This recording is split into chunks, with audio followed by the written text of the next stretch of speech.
سلام تعني يا بلي كبرات بيت سبب دبيت ميديا كمون تخاتلتي مدب كواخم نواخم ببزل لهم معدي ساعات قزازرة سلام كتكون لنا منه دبيت ميديا بس ساعات سين نقلبه مدب كواخم نواخم حيزنا قريبنا لنا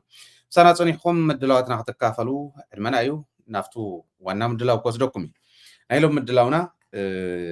اسكي دمق زبالة الجمامران قريلنا حسيبنا سلزلنا أنتي بتعامي نقولنا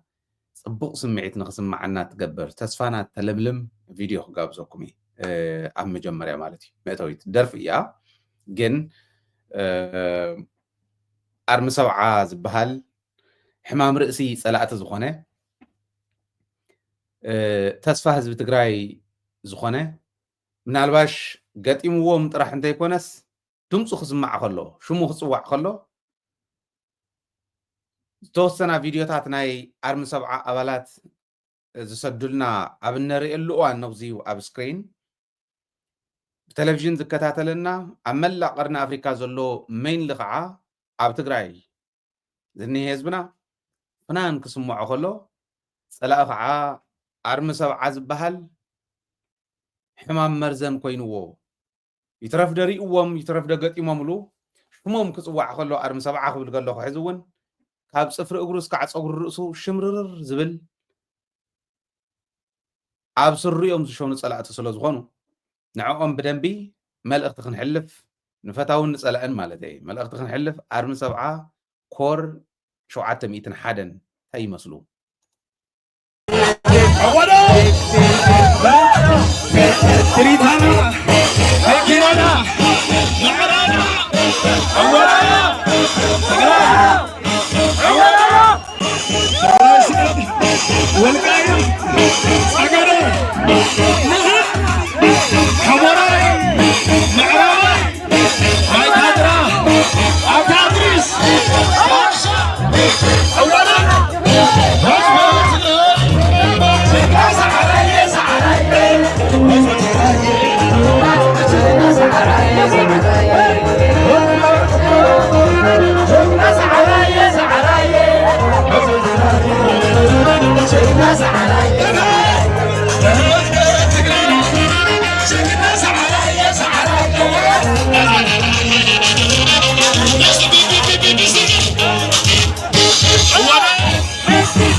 أمودأتا كقابزكم ينوح سلازخونة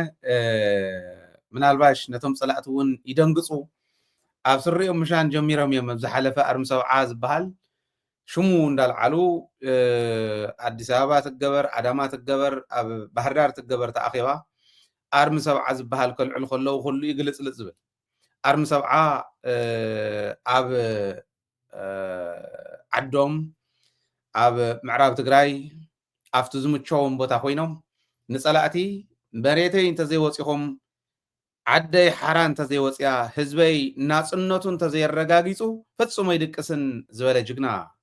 ሰራዊት ኣባል ሰራዊት ትግራይ ዝሳተፈሉ ከምቲ ዝረኣኹሞም ጥዕምዎም ኣይኮነን ንዓድኻ ንህዝብኻ ንመንነትካ እትኸፍሎ መስዋዕትነት ግን እንዳጣዓመካ ስለ ዝኽፈል ንመስዋዕትነት ድልዋት ኢና ንሕና እንድሕር ዓድናን ክብርናን መንነትናን ደቂስና ክንነብር ኢና ደቂስናኩም ክንነብር ኢና ዝብሉና እንድሕር ኮይኖም ንሕና እንዳሃለና መንነትና ኣይድፈርን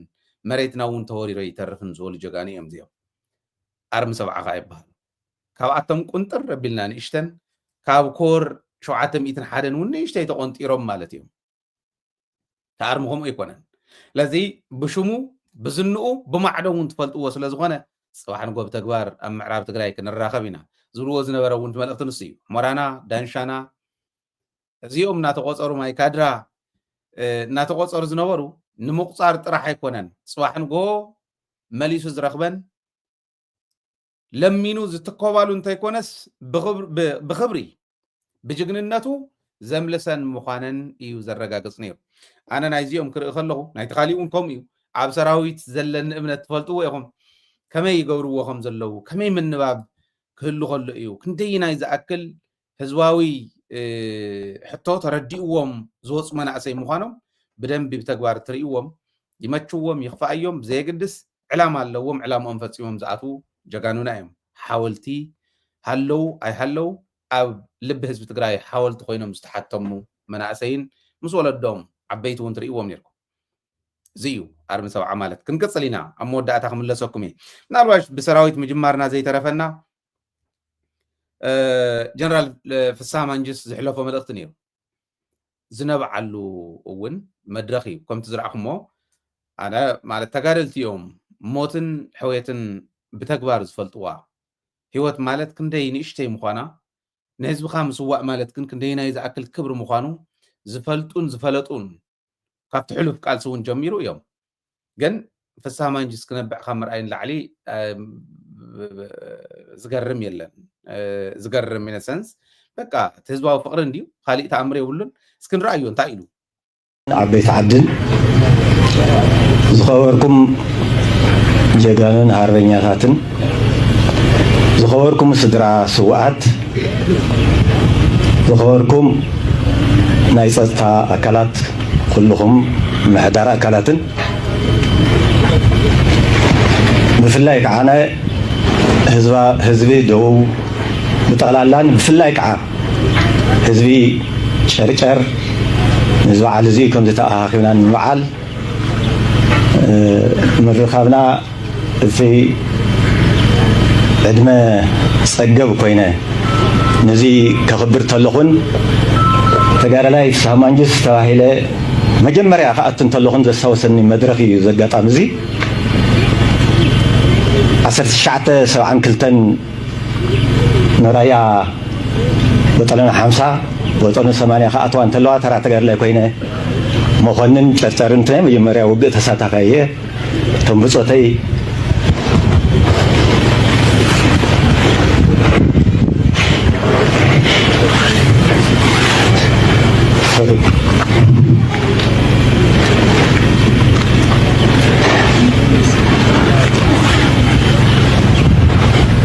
زود هذا النجار استوصلني سوري ما راح تين أمنام تقال تمزق أمنن تصور له وقع صخر له بس ما كانوا فريت تستعلني بفراي أبغى زراي يازون ورو ملشا تقالتي أغلى سرعيد كتا سبتعتو عد كراسي كله نبهراوي منتو فلاك نبهراو وسعة أين قبلن يلو سلامن ዲሞክራሲን ከስፍን ትሁር ህይወቱ ዝገበረ ተጋዳላይ ከምዚ ተረት ናይቲ መስዋዕት ኮይነ ከኽብር ተለኹ ተሓጓስ እውን ይስምዐኒ ዝለዓለ ከዓና ሓበን ናይቶም ሰዋእት ኣብ ዕላእሞኦም ፀኒዖም ምስውኦም ከዓነ ክኮርዐሎም ምስክር ክኾኖም ምብቃዕ ከዓነ የሕጉሰኒ ነገር ግን ጅግንነቶም ገሊፀ መንነቶም ስብእናቶም ገሊፀ ኣብዚ ክወፀ ይክእልን ነቢዐ እውን በኺ እውን ሓዚነ እውን ክወፀ ይክእልን ከምኡ እንተዝኸውን ኩልና መበኸና ምብካይና እውን ኣይቀረን ግን ንምልሶ ነገር ከዓ ኣይኮነን ምብካይና ምሕዛንና ቃልና ንህድሰሉ ትግራውነትና ነጠንክረሉ ብሄራዊ ረብሓታትና ሓደራ ናይቶም ስዋኣት ነኽብረሉ ኮይኑ እዩ ዝበዓል ዘሎ እቲ በዓል በብዓመቱ ንገብሮ በዓል ዘይኮነስ በብደቂቁ በብሰዓቱ በብመዓልቱ ክነስታውሰን ክነኽብረን ሓደራ ከይንጠልምን ዘግብረና በዓል ምዃኑ ፈሊጥና እዚ ናይ ሰማዕታት ሓደራ ቃልና ንህድሰሉ እዩ እዚ ናይ ሰማዕታት ሓደራ ክነኽብር እቶም ካብ ጥንቲ ጀሚሮም ንትግራውነቶም ኣሕሊፎም ንዘይምሃብ ፈቐዶም መተማ ይኹን ፈቐዶ ወሰን ወሰን ባሕሪ ጉርዓን ዓድዋን ማጨውን ኮታስ ክንደይ ኢለ ክቆፅሮ ኣብ ኩሉ ሶማልን ማእኸል ኢትዮጵያን ኣብ ናይ ኣፍሪቃ ሰላም ምኽባርን ዝኸፈርናዮ ክባር ህይወት ንኩሎም ሰማዕታትና ነስተዋውሰሉ ግዜ እዩ ብፍላይ ከዓ መንነትና ታሪክና ቋንቋና ባህልና ከም ህዝቢ ኣጥፊኦም መሬትና ቆራሪሶም ታሪክና ወሪሶም ከጥፍኡና ኩናት ፅንተት ኣውጆም ንዝመፁ እዚ ህዝቢ እዚ ብፅንዓት ደቁ ባዕሉ ህይወቱ ንብረቱ ጥሪቱ ገቢሩ ዕሸላት ዘምሃሮም እዚ ናይ ሰላም ኣጋጣሚ ተጠቂሙ ዓዶም ከልምዑ ህዝቦም ሓካይም ኮይኖም ሓረስቶት ኮይኖም ኮታስ ኩሉ ናይ ክኢላታት ኮይኖም እቲ ኣብ 17 ዓመት ቃልሲ ዝተሃነፀ ሕግን ሕገ መንግስትን ኣኽቢሮም እቲ ዝፈጠሮ ናይ ልምዓት ፖሊሲ ተጠቂሞም ደቁ ድኽነት ፈይሮም ሰላም ከስፍንሉ ልምዓት ዲሞክራሲ ሰላም ክሰፍን ዝተቃለስሉ መሊሱ ከምዚ ዝበለ ናይ ፅንተት መኸተ ክመፅ ተሎ እዞም ብከምዚ ሕንቂቕ ዝዕቦም ደቂ ከዓነ ንመንነቱ ዋጋ ገቢሮም ውሕስ ትግራይ ካብ ፅንተት እዚ ህዝቢ እዚ ክተርፍ ዝገበሩ ዕሸላት ናይቲ ዝሓለፈ ቃልሲ ምኩራት ፍቱናት ተረፍ ፈንጅን ተረፍ ነፋሪትን ተረፍ ታንክን ተረፍ ጥይት ክላሽን ኮይኖም ሕጂ እውን ከርተት ንዝብሉ ዘለዉ ነባር ተጋደልትን ብፍላይ ከዓ እቲ መንእሰይ ወለደና ታሪክ ተህዲሱ ክበልፅእ ዝገበረን ብከምዚ ምስትዋስና እንትንእሶም እምበር ዝዓበዮም ኣይኸውንን ካብዚ ንላዕሊ እንታይ ምስገና ክህልዎም ይኽእል ግን ኣይፈልጥን እዚ ዘለናዮ ቦታ ናይ ሽላ መቃብር እዩ ኣብዚ ተሰውኡ ህዝቢ ጨርጨር ኩሉ ይፈልጦም እዩ ንዓይነታ መርሓወ ጠለኒ ብርገድ ሰዓብ ጦር ሰለስተ ዝነበረ እዩ ሽላ መረብ በጠለኒ ብርገድ 17 በጠለኒ 3 መራሓ ጋንታ ዝነበረ እዩ በጋጣሚ ናቱ መርሓወ ጠለኒ እየ ኣነ ወዲ ቀሺ ሶሪ ወዲ ባሻይ መራሒ ሓይሊ ዝነበረ እዩ ብዙሓት ብፆትን ብዙሓት ተሰዋኣ ብፆትን እነስታውሰሉ እንሪአን ዘለና ጎቦታትን ደርጊፅናዮ ዘለና መሬትን ደምን ዓፅውትን ዝተኸስከሰሉ ብሓፈሻ ከዓ ትግራይ ካብ ጫፍ ንጫፍ ካብ ጥንቲ ጀሚሩ ንመንነቱ ንሃለዋቱ ዝተገበረ ኣዕፅንትን ደምን ዝፈሰሰ ዝጠፈአ ህይወት ደምን ኩልና نستوصل جزئي مستوى استراح زي كونس حجي بز حجي وقت زلو بوليتيكاوي فعاليات كنعرق تخوينا بزي علة زي بزقات أمزي يكرتها هينا زطفانا يطفاتو نطفينا بوليتيكاوي فعالي كوينهم كخدو من تسمى سواءتها كنول زلنا فعالي بوليتيكاون طرح سلاماون طرح كخون بزقات أمزي قلص دلي كبري زهلونا هذا سجراي اتهم كرتاتون تحلينا يومن اتي اخبيرو جننا توريسو سرعت اغباب اتحيز زعبنا حزبين تنخبر يخبر زهلونا جنرال يكون كونريل شالقا يكون مرحيل مرح وطن غانتا ترى تغار لا يكون زوام حداري ፖለቲከኛ ይሁን ካድረ بزي قد سبزخون حلفنا يهلو زخبر حزب تخبر طرحي زخبر اتم ربحاتات ناي حزب تግራይ تخبر طرحي كاو شتت انتلك خبري يلن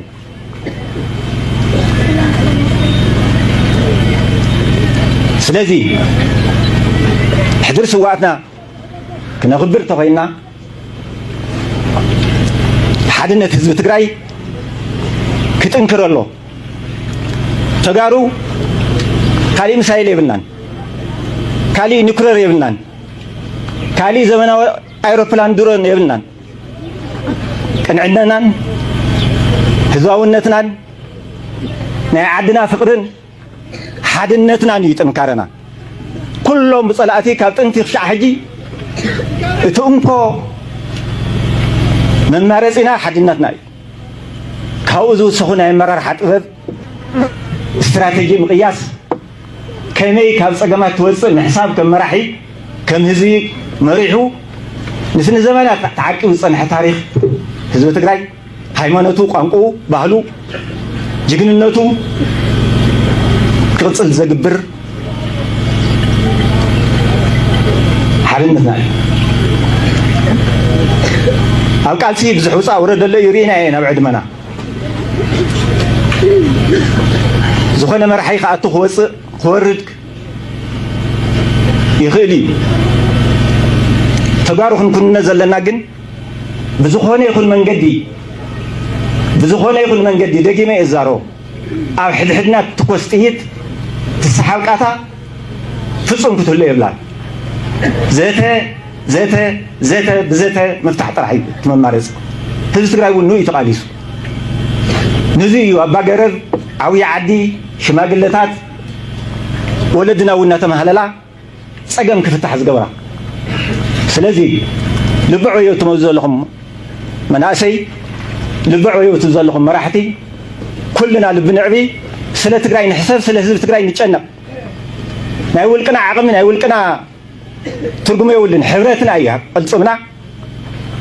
حدنتنا يقلصبنا زي كع خالي مسكار يولن كابز حزب زي وصاي انا زقدم زي حزب زي كوينا يقوم زي كزارب يسمعني مورالن كبرن وسن يولن نمنتاي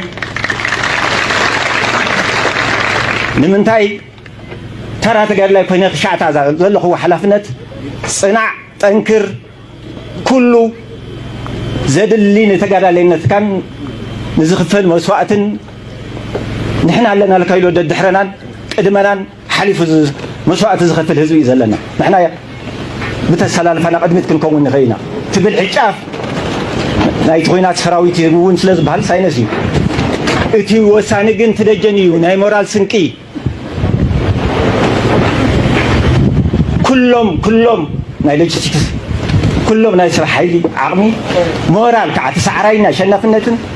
مورال كع حفظنا زرخونا يو سنقي موراليو نسعرينتنا منجي نسخم اجوكم تزيتولنا نسخم دقكم تزيتونا نسخم كنبالاشو وا تزيتولنا قدل اتينا محلنا حجون تنكركر لنا خنوصينا صلمات يكون قدمنا زلو نصلمات نخنوص ግን ናይ ህዝቢ ድጋፍ حجون ጠናኺርኩም ትከዱ እዞም ወፃና አተና ዝብሉ ህዝቢ ማእከል ዘይግበር ምንቅስቃስ ከዓነ ተዓገስ ክትብሉና ንኩልና ሓደራ ይብል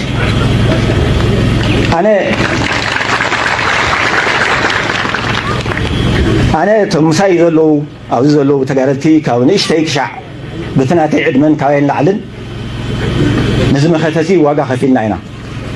ሕጂ እውን ካብ ዝተረፈት ህይወትና ኣብ ናይ ህዝቢ ትግራይ ጉዳይ ክትስዋዕ ትኽእል እምበር ምንም እንተኾነ ምንም ህዝቢ ትግራይ ዝጠልመ ተሓስባ ኣይህሉን ከምኡ ዘለዎም እንተኮይኖም ከዓ ተጋገም ይእረሙ ክእረሙ ከዓ ከስተኻኽሉ ከዓ ህዝቢ እውን ንፅዕር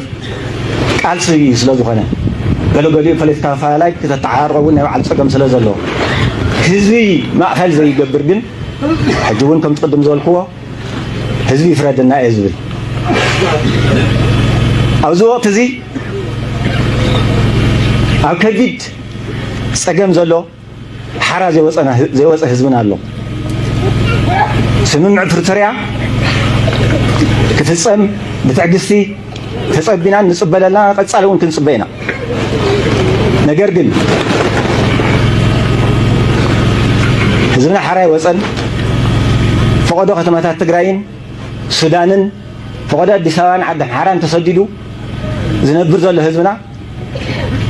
ሕጂ እውን ስምምዕ ፕሪቶርያ ክፍፀምን ሕገ መንግስቲ ክኽበርን እቲ ብደምና ካልኦት ኢትዮጵያውያን እውን ብዛዕቆሙ ተሰፍትፍሉ ብፍላይ ከዓ ፖለቲካዊ ኣፍልጦ ዝሃብሉ ከዓ ሻዕ ዝኾነ ሕገ መንግስቲ ናይ ኩልና እዩ ክዕረይ ዝግብኦ ሕገ መንግስቲ ክስተኻኸል ይኽእል እዩ ንቀደም ግን ህዝቢ እውን እቶም መፈራርምትና ደው ኢሎም ክሓስብዎ ዘለዎም ሕገ መንግስቲ ክኽበር ብሰላም ክንፈትሖ ሌላው ግዛእትና ክምለስ ተፈናቀለ ህዝብና ክምለስ ብትስምምዕ መሰረት ክፍፅሙ ብዘጋጣሚ እዚ መልእኽተይ ክሕልፍ ይደሊ ህዝቢ ትግራይ እምነቱን ቀፃሊ መፃኢኡን ዝፈልጥ ህዝቢ እዩ ንሰላም ልዕል ክብሪ ዘለዎ ህዝቢ እዩ ክሻዕ ዘይተተኮሰና ንትኩሶ ጥይት ከምዘየለ ብዘጋጣሚ እዚ እውን ክገልፅ ይደሊ እንተ ተተኪስና ግን ባዕሉ መፅኡ ገመድ ክሓንቀኩም እየ ንዝብለና ባሮት ኩኑ ንዝብለና ታሪክና ኣይኮነን ኢና እታ ብሰላም ክልምና ካብኣ ሓሊፉን ዝመፅእ ግን እስኪ ምናልባሽ እቱ ሙሉእ ትሕዝቶ ክንለቀልኩም እንዲና ብዝገርም ኩነታት ግን ስምዒት ርኢኹሞ ንምንታይ ኢና ኣባና ኣብዚ ንኸይድ ናተይ ሕቶ ከዓ ንሲ ኣነ ብጣዕሚ ይሓዝን ጀነራል ፍስሃ ማንጅስ ይኹን ካልኦት ኣብቲ ሕሉፍ ናይ 17 ዓመት ዕጥቃዊ ቃልሲ ግቦኦም ከፊሎም ሕጂ እውን ምስ ደቆምን ደቂ ደቆምን ክቃለሱ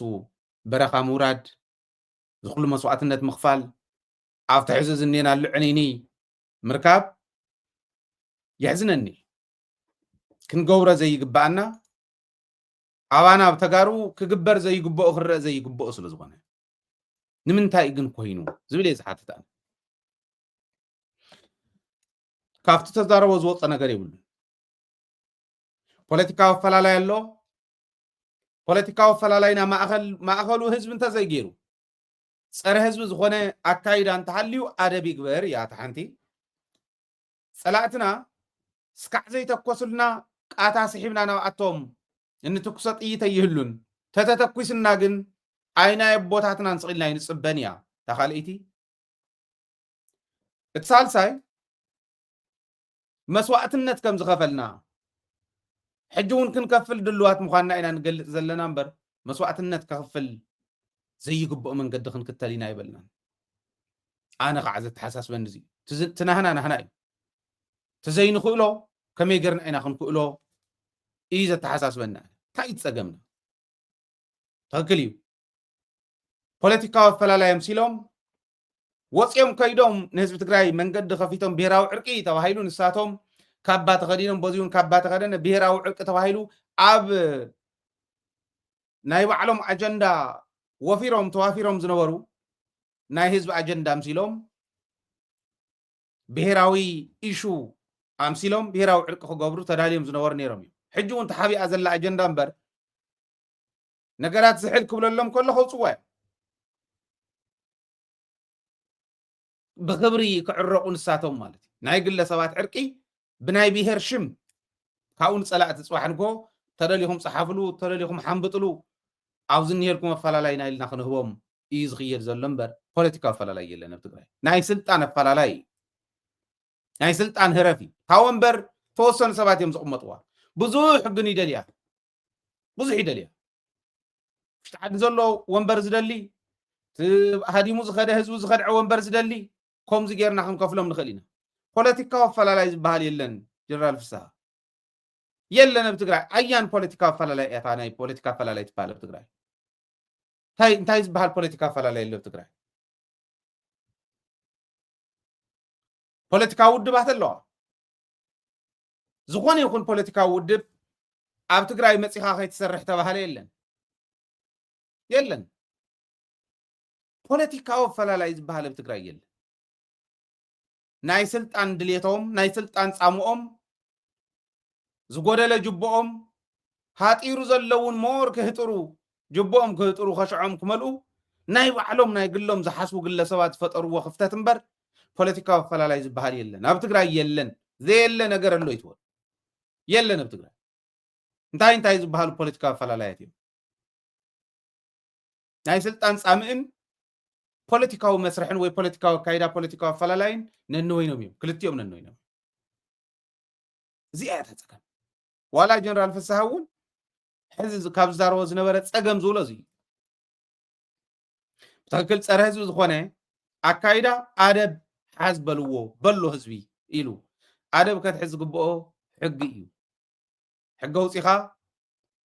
ህዝቢ ዝተሳተፈሉ ሕጊ ይወፅእ። ናይ ካሕዳም ዝቕፅዓሉ ሕጊ፣ ናይ ለባም ዝሽለመሉ ሕጊ፣ ሕግን ስርዓትን ዝኽበረላ ዓዲ እንተኮይና ጥራሕ እዩ ንስልጣኑ ፃምእ ክብል ዓዲ ዘይሸይጥ ሰብ ዝፍጠረላ። ኣብ ትግራይ ዓበይቲ እንዲዮም ዳ በዓል ፃድቃን ወይለኪ ኣነ ምክሪ ቤት ሰሪሐ ክበካ ይበሃል ድዩ? እኮ ናይ ስልጣን ጉዳይ እምበር ናይ ፖለቲካ ጉዳይ ኣይኮነ። ምክሪ ቤት ሰሪሖም ዝህቡ ጀጋኑ ኮ ኣነ እንተዘይመራሕኳ ይበሃል ድዩ? ከክንዲ ክርኮ ዝኾና ርእሲ ሒዞም ኣነ እየ ዝበልፅ ዝብሉ ካባይን ላዕሊ የለን ዝብሉ ሰባት ደይኮን እዮም ነይሮም ተማሃዲሞም ዝኸዱ። ጌታቸው እኮ ባዕሉ ኢሉና ዓቕሙ እከለ ዓቕሙ ውሑድ እዩ እከለ ዓቕሙ ውሑድ እዩ እከለ ዓቕሙ የብሉን እንዳበለ ዝክዛረቦም ዝቐነየ ውር ኮሪኢና እዩ። ዓቕሚ ኣለዎም ድየብሎምን ባዕሎም ወፂኦም ይከራኸሩ። ዓቕሚ የብሉን ዝብል ሰብ ዓቕሚ ዘይብሉ ምዃኑ ክፈልጥ ከለኹ ግን ኣመሓድር ተባሂሉ ተዋሃቦ ስልጣን ብኣግባብ ዘይተዋፀኦ ምዃኑ ክፈልጥ ከለኹ ግን ህዝቢ ንፖለቲካዊ ስልጣን ክብል ጅሆ ዘትሕዝ ምዃኑ ክፈልጥ ከለኹ ግን ኣደብ ዘትሕዞ ሕግን ስርዓትን እምበር ህዝቢ ኣይኮነን። ምስኪን ህዝቢ ዳ እሞታ ክገብር እንታይ ክገብር? ህዝቢ ከባርርዎም ውፁልና ኢልዎም ህወሓት ውክልና ከልዕሊ ኢሎም ኢሉ ህዝቢ ጨርሑ በብኸባቢኡ ወፂኦም ንክኸዱ ገይሮሞ ሕጂ እውን ከምኣ እያ ዘላ። ግን ሓዝኒሃ እውን ብልመና ኣይኮነ እንታይ ትነብዕ ኣየንባዓካ ኮርስ ብፆትካ ከተስታውስ ከለካ እንድሕሪ ተመሊስካ ዘየንብዕ ኣይኮነን። ግን ሕዚ ካልኣይ ከምኡ ከይድገም መስዋዕትነት እንድናኸፊልና ካልኣይ ሳልሳይ ሞይሱ ከይመፀና ፀላኢ ማንም ባንዳ ንስልጣን ኢሉ ዝገብሮ ሃረምረም ኣየዋፅን እዚ ህዝቢ ትግራይ ይጠቅምን ኣደባሓስ ከምኡ ክብሎ ዘለዎ ስልጣን ዘሎ እዩ። ኣዛዚ ናይ ሰራዊት ደይኮነን ፍሳማኝስ ወይ ፍልጡና ናይ ሰራዊት ኣዛዚ ፍልጡና እንብሎ ኮነ እዚ ኮይ ኣዛዚ ምዃኑ እየ ዝፈልጥ ኣነ ናይቲ ኮሚቴ መራሒ ንሱ እዩ። ሰራዊት ሒዙ ሕግን ስርዓትን ብምኽባር እምበር ብምልማን ትመፅእ ሰላም የለን። ህረፍ ስልጣን ሕማቕ እዩ። ፖለቲካ ሕማቕ እዩ። ህረፍ ስልጣን ከዓ ብፍላይ ናብቲ ደረጃ እዚ ዝወረዱ ህዝቦም ዝረስዑ ሰባት ከዓ ክዕንድርሉ ከለዉ ብፍላይ ከቢድ እዩ። ከመይ ዝእረም እክልዩ ንሕና ጻሕተርተ ይኮንና ጸላእትና እውን ተዘይጻሕቲሮም ኢና ንጽሕትሮምን መሬትና ግን ይልቀቁልና እምብለይ እንተኢሎም ክትሓዝ ኣለዎት መሬትና ክንሕዝ ኢና ሕገ መንግስቲ ኢና ንኽብር ዘለና ክንዱ ዝኣክል ክንከድ እንተኮይንና እቶም ሽሩር እንዳበልና ጽባሕ ጽባሕ ሓደ ባንዳ ክልተ ባንዳ እንዳፍረዩ ዝሓድሩ ዘለዉ ባንዳ ንኸፍርር ግዜ ይተሃቦ ተለይልካ ኣርሞ ውሽጢ ትግራይ ካብ ሕጊ ወፃኢ ምስራሕ ኣይከኣልን ፀረ ትግራይ ዝኾነ ነገር ኣብ ዝኾነ ይኹን ቦታ ኮንካ ምስራሕ ኣይከኣልን እዚኦም ዝብሉ እንተወፂኦም ብኣግባቦም መሬት ንሰርሖ እውን እዚ እንተኮይኑ ድህንነት ናይ ትግራይ ጠንካራ እንተዝኸውንማ ወንዘር ይመበሉ ንሳቶም እውን ኣብ ውሽጢ ዘሎ ባንዳ እውን ዓርሶ ይመሸጠን ዓዶ ይመሸጠን ምሕደራ ያዊና ተመፅኦም ጸላእቲ ጥይት እንተተኩሶም ከም ዝሰዓር ይፈልጥዮም እንታይ እትዎም ዝስኩሱ ቀስ ኣቢሎም ከም ትሕዝን ነናሉ ቀስ እናበሉ በትሒዞም ዝመፁ ሕጅ ዘይወስዱና እንታይ ገዲስዎ እዚ ክርዳእ ዝኽእል ሕልና ኣለና የብልናን ነዚ ክዓሊ ዝኽእል መስርሕ መሪሕና ንህዝብና ነፃ ክነውፅእ ንኽእል ዶ ይነውፅእን እዩ ቁም ነገር ጽቡቕ እዩ መራሕቲ ከይዶም ምስ ሰራዊቶም ከኽብሩ ከለዉ ጽቡቕ እዩ ኣብቲ ሕሉፍ መስዋዕትነት ዝኸፈሉ ቶም ሓወልትና ዝኾኑ ኣርማና ዝኾኑ ጀጋኑ ምልዓሎም ሕጂ እውን ንድገም ምህላውና ግን ኣብ ስልጣን ናይ ዘለኹም ሰባት ሌጋሲኹም ተሓዚ ትግበር ዘላ እያ ክስራሕ ይከኣል እዩ ክእየር ይከኣል እዩ ናይ ትግራይ ፀገም ክምለስ ይከኣል እዩ ትረፍዲ ሰራዊት ሒዝና ሙሉእ ዘይጎደለ ሰራዊት ሒዝና ህዝብና እውን ነቲ ሰራዊት ከም ባዕሉ ካልኣይ ገፁ ገይሩ ዝርዮ ህዝቢ ትግራይን ሰራዊት ትግራይን ናይ ሓንቲ ሳንቲም ክልተ ገፅ ኮይኖም ኣብ ዝረኣይሉ ህዝባዊ ሰራዊት ሃሊብካ ናይ መኸተ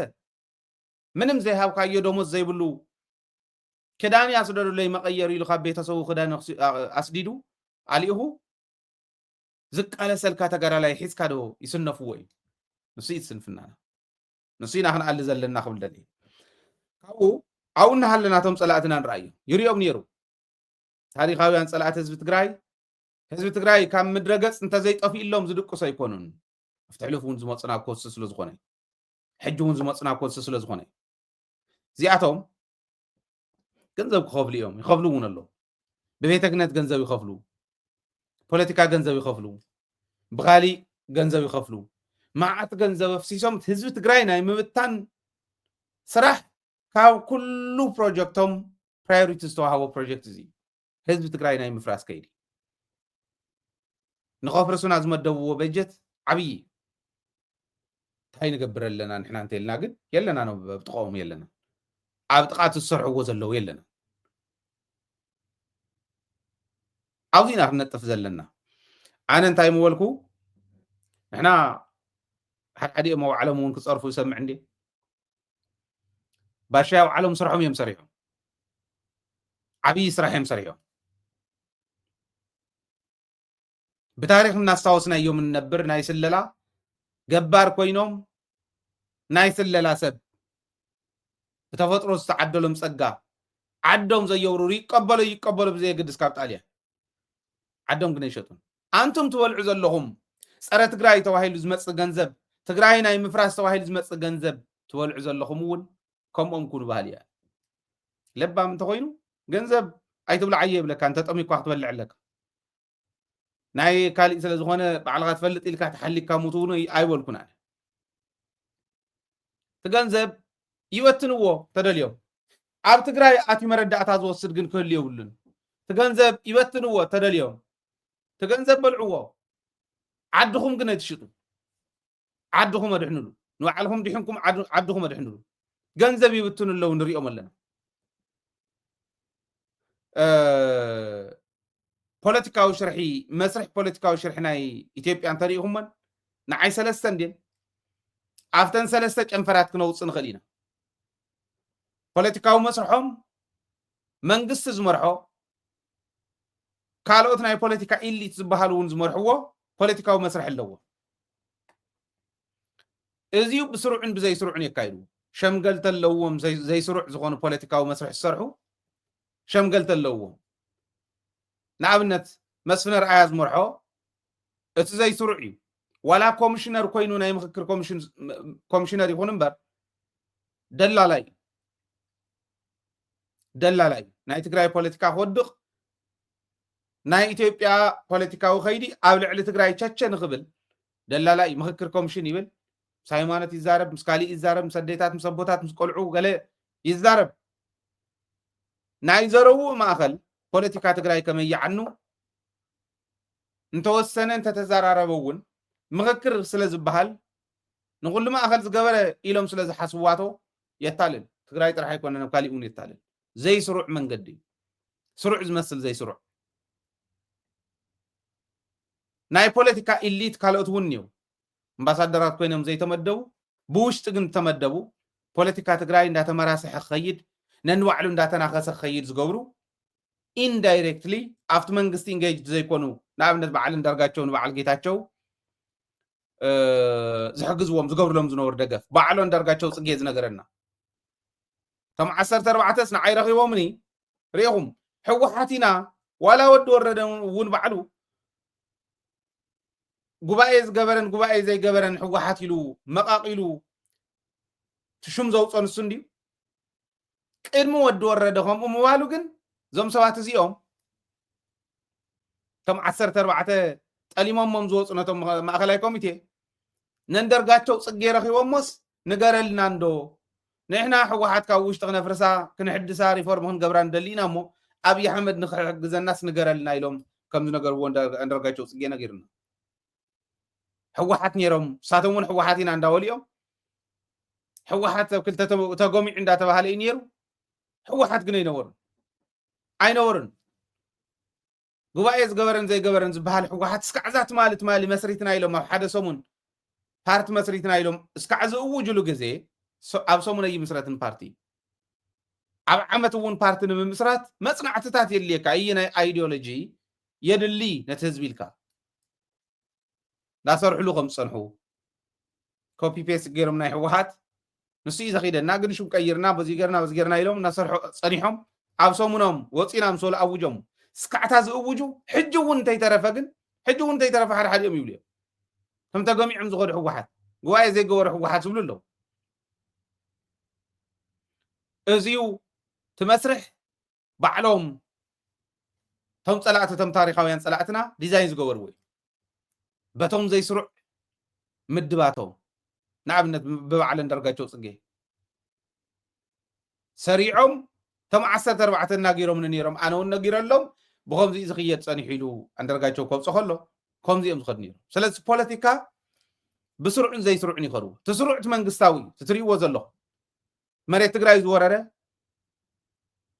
زواታት تግራይ ልዕሉ زواشم ቀይሩ ናብ ካልኦት ክልላት ዝሃበ ሕገ መንግስቲ ዝጣሓሰ بسرع ፖለቲካዊ ቃልሲ ዝገብርዎ ዘለዉ ብዘይ ስርዕ እውን ዝኸድዎን እዩ እዚኣቶም بسرعን ብዘይ ስርዕን ዝኸድ ምዃኑ ፖለቲካ ኢትዮጵያ ፈሊጥና ንሕና እውን بسرعን ብዘይ ስርዕን ከድና መሬትና ምሊስና መንነትና ኣኽቢርና መሰል ዓርሶ ውሳነና ዝኽበረሉ ኩነታት ክነረጋግጽ ይግባአና ነይሩ نعو زمتن بوليتيكيا خمرحي قباني رو بوليتيكا تقرأي حدزي تخالاي مسرحهم هايمانوتي أو إثيوبيا هايمانوتي يلا قوري تخالي إخولي خل نديسا يلا نقل هايمانوتي يلا نمنتا أي هايمانوتي يلا نزولوك شو ملو تشو منيه أينا هايمانوتيو حزب ودي إلو مسكال حيزو أرثوذكس انتخوينون كاثوليك انتخوينون كالوتهم ون زحزو وحيزهم إذا مولبهم دالطفو كيدو تغارطفو دبدبو بانكن تانكن تقدس تبارخا تغارط فاقيدا يلوم زوارخو قدس ጦርነት ይሎም ዘጉርዑ አበየና ሃይማኖት ሪዮ ዚኦም ደምቶም ኢትዮጵያ ዘሎ ቶም ፈለስቱን ቆቢዕ ዝገበሩ ፖለቲከኛታት እዮም ቶም ጳጳሳቱን ኮም እዮም ማህበር ቅዱሳን ደይኮነን ዲዛይነር ናይ ጀኖሳይድ ትግራይ ቶም ሸኻቱን ኮም እዮም ሳተሙን እዮም ኢዶም ለጢፎም ኪዱ ኢሎም ፓስተራቲና ዝብሉ ሓደ ግዜ ካራቴና ተዋቅዑ ዝውዕሉን ኮም እዮም ካቶሊኩን ኮም እዮም ናቱ ካቶሊክ እንኳ ስሩ ብዕሉ ነው ዝመጽዮም ታይሎምና መሲሉ ካርዲናል ብርሃነ ኢየሱስ ዝበሃሉ ሰብኣይ መፅኦም ናብዚ ዓዲ ተጋሩ ጀጋኑ መናእሰይ ተጋሩ ኣውስትራልያ ዝርከቡ ምስ ኦርጋናይዝ ምስ ገበርዎም ሕቡናት ተጋሩ ኮይኖም ረኺቦሞ ዓደታት ትግራይ ናተደፈራ ደናግል ናይ ካቶሊክ እንዳተደፈራ ስቂልኩም ኢሎሞ ታይሎሞ ሲልኩም ጳጳስ እዮም ካርዲናል ብርሃነ ኢየሱስ ዝበሃሉ ናይ ኢትዮጵያ ካቶሊክ ቤተክርስቲያን ሊቀ ጳጳስ ማለት ከምኡ ክብልዎም ከለው ኖ ደናግለ ይኮናን ተደፊረን ኢሉ ተንተደፈራስ ደናግለ ይኮናን ደናግለ ይነበራን ኢሉ ድንግልና ቴስት መግበር ሒዞም ድንግልና ቴስት ዝገብሩ ዝነበሩ እዮም ዝመስሉ ክዛረቡ ከለዉ ኣብዙ ይሕልፍና ኣልኩም ኢና ኣብ ራምብል ቻናልና ኣሎ ዩቱብ ቻናልና ኣሎ ትሪእዎ ትኽእሉ ኢኹም ከምዚ ኢሎም ደቂ ኣንስትዮ ምድፋር ጌጋ እዩ ይበሉ ኖ ተንተደፈራ እኮ ደናግለ ይነበራን ኢሎምና ደናግለ ይነበራን ካብኡ እውን ተንተደፈራ ትኹናት እውን ሕወሓት ጀሚርዎ ታየለ እንዳግን ዜር ያቦ ንሕና ይኮንና ንሰሞ ይኮን ሕወሓት ይኮነን ጀሚርዎ ንሕና ኢና ብሴራ ጀሚርናዮ ኢሉ ፈሓቢልዎም ጳጳስየ ዝብሉ ሰብኣይ ግን ኣብዚ መፅኦም ገንዘብ ክልሙኑና ኢትዮጵያ ዲፕሎማሲ እውን ክዕርዩ መፅኦም ምክክር ኮሚሽን ልኢኽዎም መፅኦም ከምዚ ኢሎሙና መስርሕ ናይ ፖለቲካ እዩ እቲ ሃይማኖት እውን ማለት እዚ እውን ብስሩዕን ብዘይስሩዕን እዮም ዘካይድዎ ሃይማኖት ብሃይማኖታዊ መንገዲ ቤተ ክህነት ኢትዮጵያ ከምዚ ይብል ኣሎ ካቶሊክ ቤተክርስቲያን ኢትዮጵያ ከምዚ ትብል ኣላ እስልምና ናይ ኢትዮጵያ ጠቅላሊ ቤት ምክሪ ከምዚ እንተበለ እንዳተባሃለ ብስሩዕ ይኸድዎ ብዘይስሩዕ ዓውዳበታት ኣለዎ ኦርቶዶክስ ማህበረ ቅዱሳን ዝበሃል ናይ ስለላ ማሕበር ኣለዎ ካቶሊክ ከምኡ ኣለዎ ቶም ጴንጤታት ከምኡ ኣለዎም ቶም እስልምና እውን ከምኡ ኣለዎ ኣለዎም ናይ ኢትዮጵያ ከምኡ ኣለዎ ኣብ ትግራይ ከይዶም ሓደ ነይሩ ካብቶም ፕሮቴስታንት ኣብ መቐለ ሓወልቲ ሰማዕታት ከይዱ ትግራይን ቀድሻት ኣለዉ ከምዚ ኢለያ እየ ከምዚ ምእተው እዩ ኣትዩ ግን ስርሑ ሰሪዑ እዩ ዝወፅእ ምፂፅ ዝብል ትግራዋይ ጴንጤ እንተሃልዩ እውን ከምኡ ይሳኣል ኣርቲስታት እውን እንተኾነ ከምኡ ትግራይ ዝኣቱ ሰብ ንትግራይ ኢሉ ኣይኮነን ንባዕሉ ኢሉ ንተልእኹ ኢሉ ስለዚ ሃይማኖት ብስሩዕን ብዘይስሩዕን ሃይማኖት እውን ከምኡ ሚድያ እውን ከምኡ ገሊኦም ተቃውምቲ ኮይኖም ብዕሊ ከም ኢሳት ዝበለ ትግራይ እንተዘይበላዕኹ ሞይተ ይሓድር ዝብል ትግራይ ዝኾነ ነገር ኮይና ክበሃል ከሎ ስቱዲኡ ናብ ጭፈራ ቤት ዝቕይር ኣሪእናኩም ኢና ኣብዚ መቐለ ተታሒዛ ክበሃል ከሎስ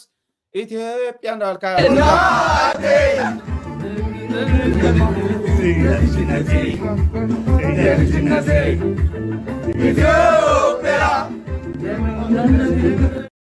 እዚኦም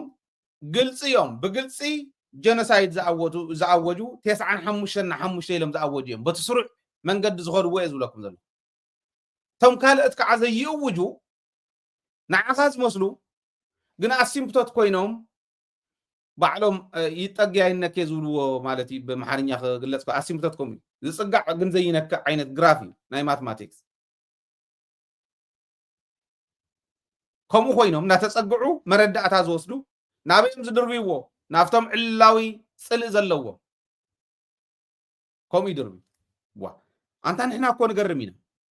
ቴድሮስ ዝበሃል ሓደ ወዲ ደርጊ ተጋሩ እኮ ገንዘብ ሂቦም መውፅኦሞስ ገንዘብ ሂቦም ሚድያ ተኺሎምሉስ ሕዚ ፀረ ትግራይ ኮይኑ ከፍ ፀረ ትግራይ ክዓ ሽዑ ግን ኣሲምፕቶት ኮይኑ ይጠግያይነከ ኮይኑ ኸይዱ ንሕና ንገርም ኮይኑ ንሕና ደኣ ከይንኾን ቲሸርት ሜሞሪ ኣነ ይገርመኒ ትማሊ ምኒሊካውያን ዝነበሩ ፀረ ምኒሊክ ዝኾነ ሰብ ረኣኹሞ ትረኣኹ ዝብሉ ዝነበሩ ብቀይሕ ምንፃፍ ንቕበል ሰባት ኮይና ካባ ጌርና ንቕበል ሰባት ኮይና ርግፀኛ እየ ሎሚ እውን ፀረ ትግራይ ዘለው ፅባሕ ንጎ ኣብ ሻይ እከለ ያየ እከለ እንዳበሉ ክፅውዑ እንተጀሚሮም ቀይሕ ምንፃፍ ጌርኩም መቐለ ክትቅበልዎም ሽግርና እዚ ኣብቲ ሚድያ ግን ስሩዕን ዘይስሩዕን ተልእኮ ዘለዎም ኣሎ ናትካ መሲሎም መረዳእታ እንዳወሰዱ ነቲኦም ዝህቡ እቲኦም ከዓ ብዕሊ ፀረ ትግራይ ዝወፁ ዝቃለሱ እዚ ኢና ዘይንፈልጦ ሕዚ እቲ ሳማንጅ ዝገልፆ ዝነበረ ኣብ ውሽጢ عقم زلوا صلاة أوشتي عقم زلوا مالت سبستانس زلوا فلا لا زلوا سبيل أفلا لاينا تلوغ صلاة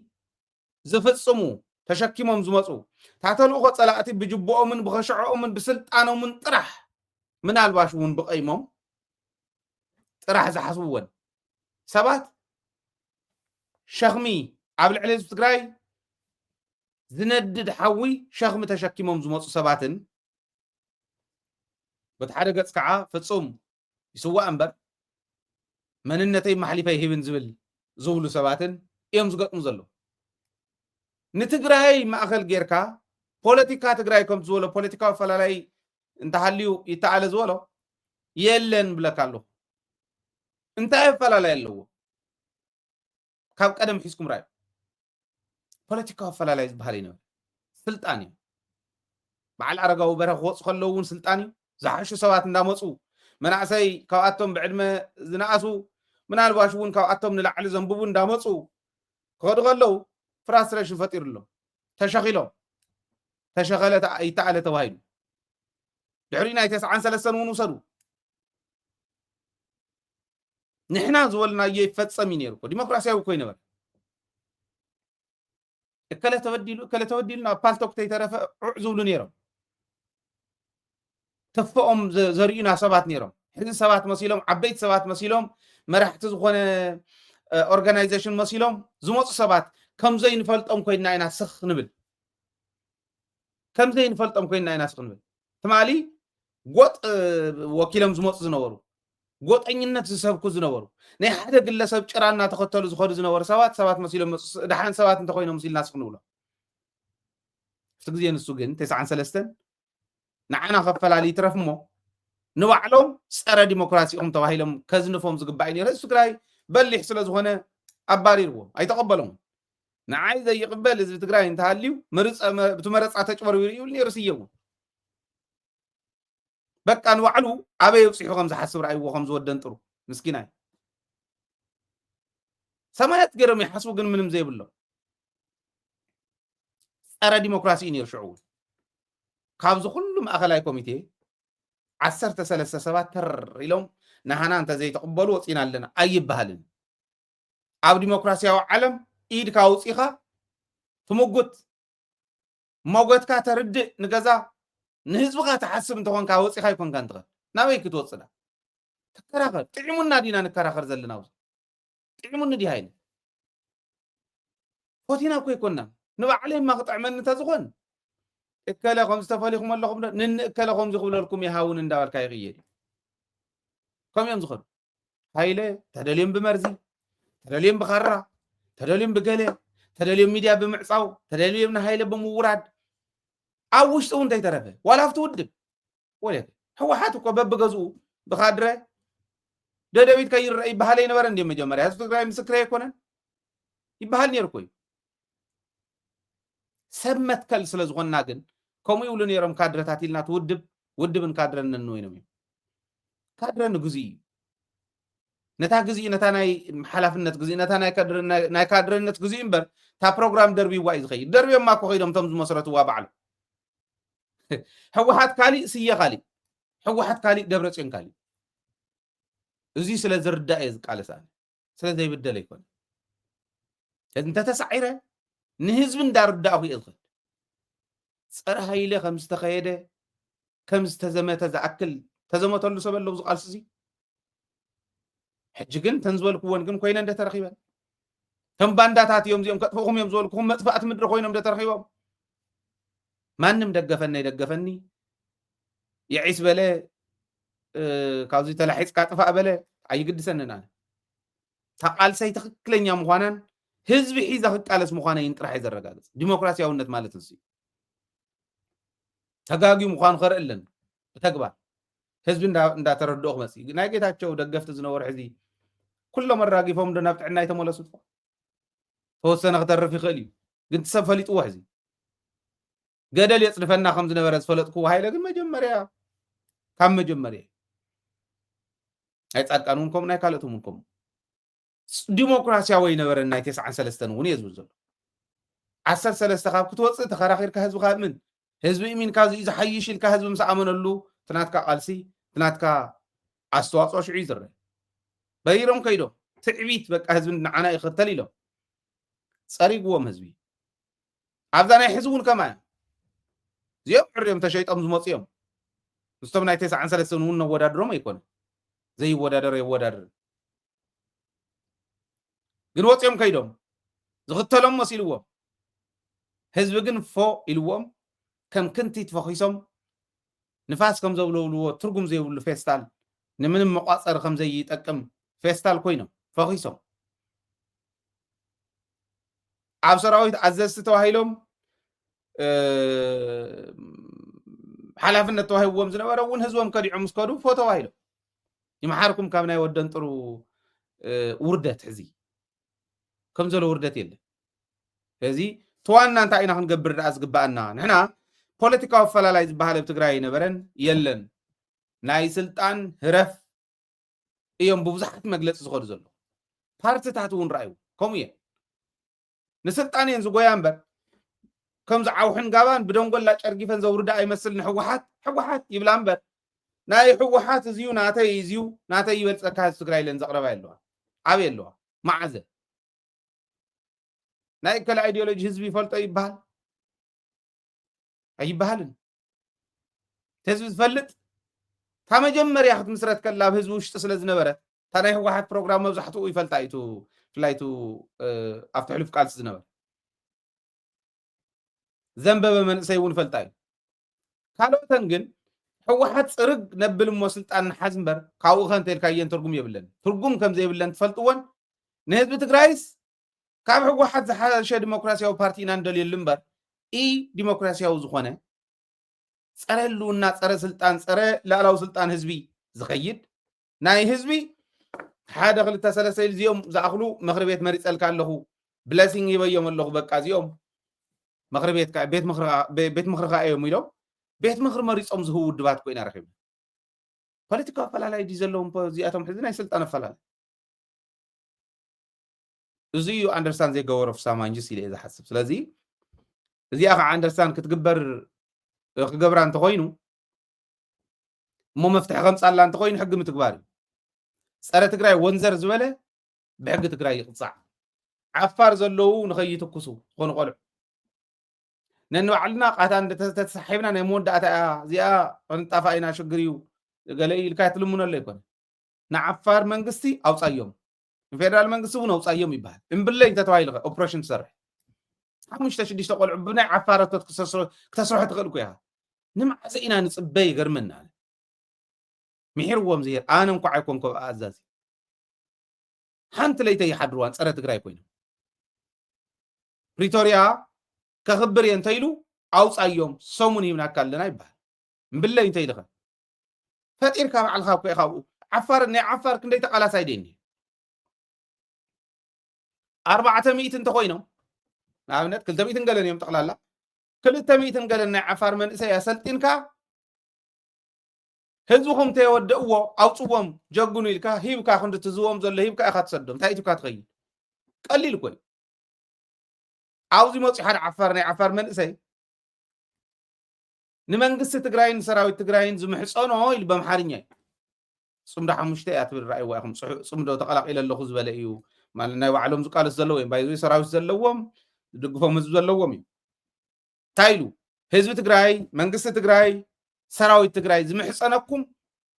ቦታን ዕጥቅን ሓግዙና ኢሉ ባዕልና ክንወፆም ኢና ቃል ብቃል ዝበለ እየ ዝዛረብ ዘለኹ ተመሊስኩም ረኣይዎ እዚ ኣብ ቻናልና ኣሎ ዓፋረታይ ናይ ዓፋር መንእሰይ ተቃላሳይ ከምኡ ዝበሎ ሰራዊት ኣለና ዝድግፈና ህዝቢ እኒሄ تزخيد زلو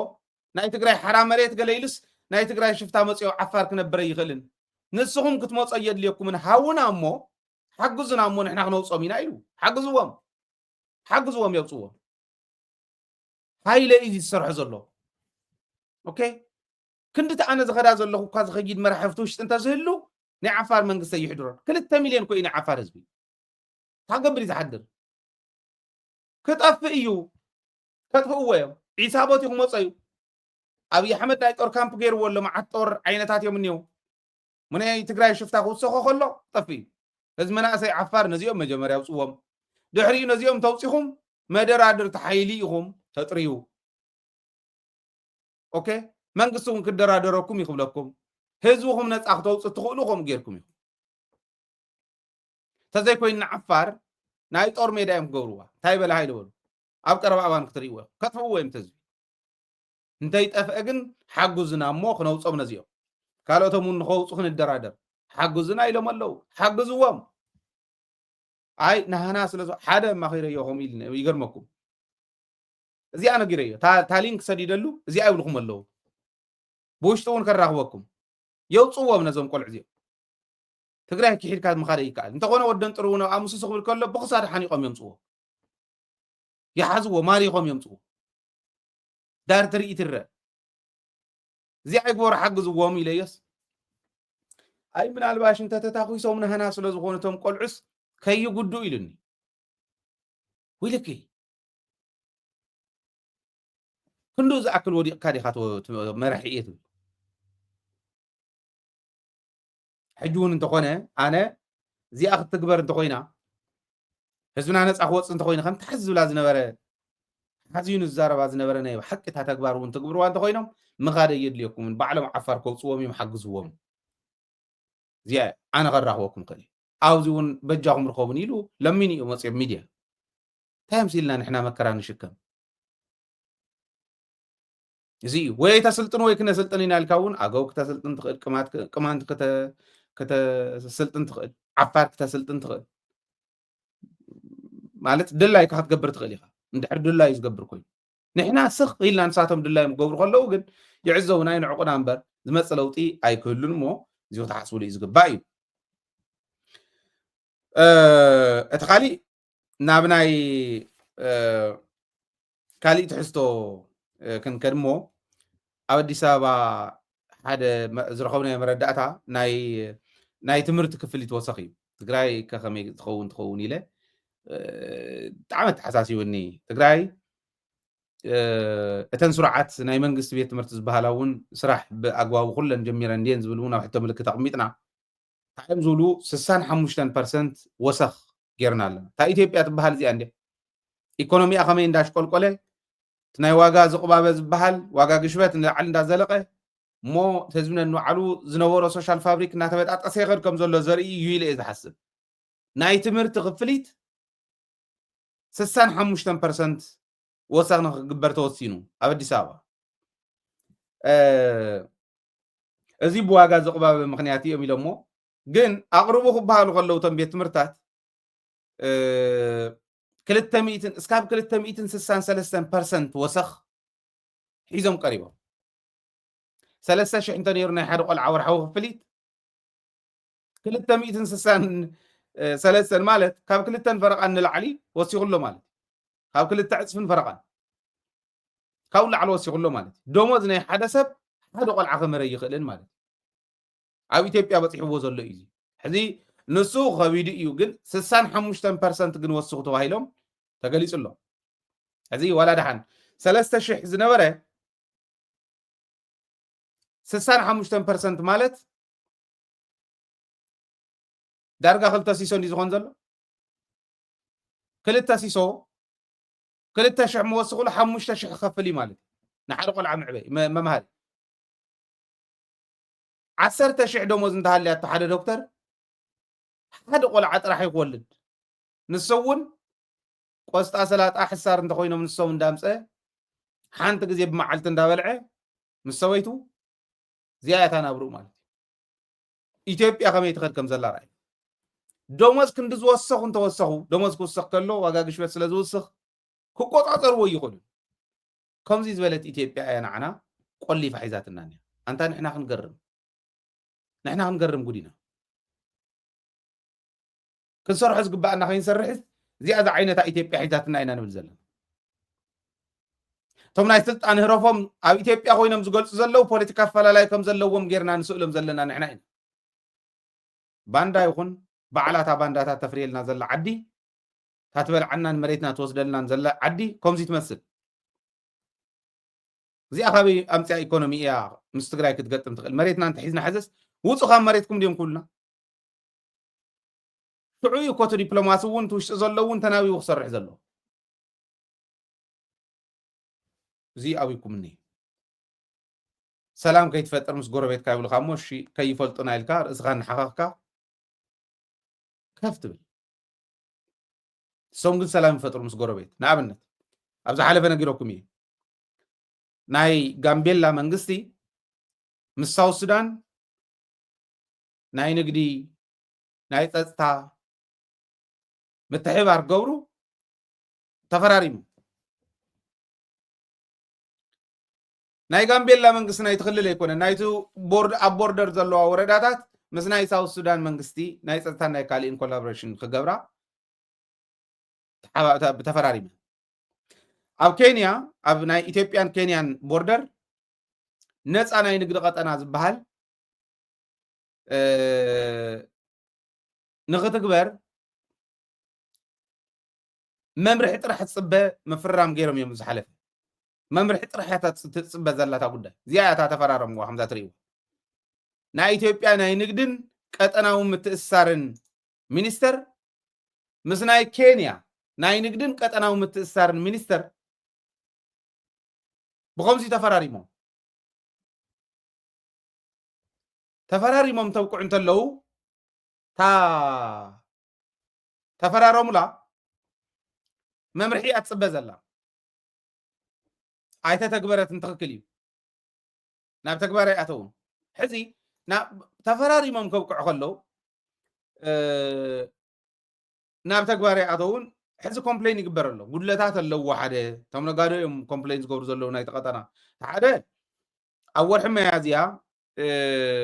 ዝተፈራረምዎ ፌርማ ስለ ዝኾነ ናብ ተግባር ኣይኣተወን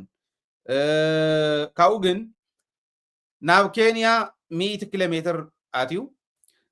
ናብ ኢትዮጵያ 50 ኪሎ ሜትር ኣትዩ እዚሁ ነፃ ናይ ንግዲ ቀጠና ክኸውን ናይ ንግዲ ምትእስሳር ክግበረሉ ነፃ ቀረፅ ዝኾነ ንግዲ ምትእስሳር ክግበረሉ እንታይ ማለት እዩ 50 ኪሎ ሜትር ናብ ኢትዮጵያ 100 ኪሎ ሜትር ናብ ኬንያ ኸይዱ ንሓናው መፅኦም ይሰርሑ እንቶም ካልኦት ስታይ ፀገም ኣሎ ብዙሕ ዝፅግም ኣይኮነን ወዲ ተኸባቢ ክትኮነ ኣለካ ብትክክል ከምኡ እዩ ትውዕሎም እዚ ኢሎም